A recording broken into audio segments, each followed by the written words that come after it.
Illustrator includes a powerful graphing feature that is often overlooked.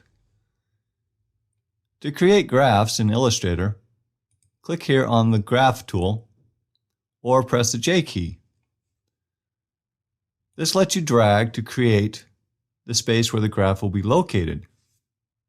If you hold down the Shift key while dragging, you can create a perfectly square graph. Or if you hold down the Option key, then you can start the graph from a center location as you drag it out.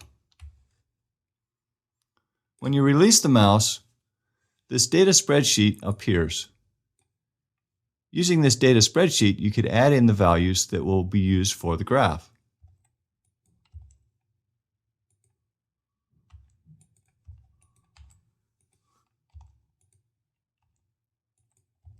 When you've added a number of values in, you can update the graph by clicking this Apply button with the check mark on it.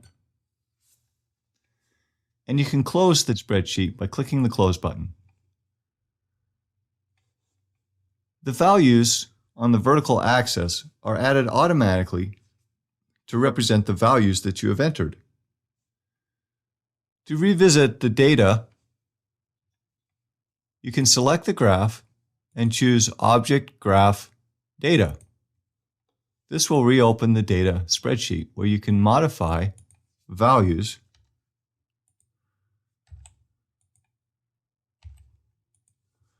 and update the graph again.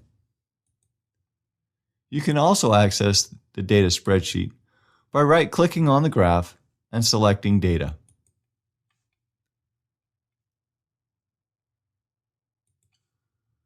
Graphs also include a type dialog box that you can use to switch between the various graphing types.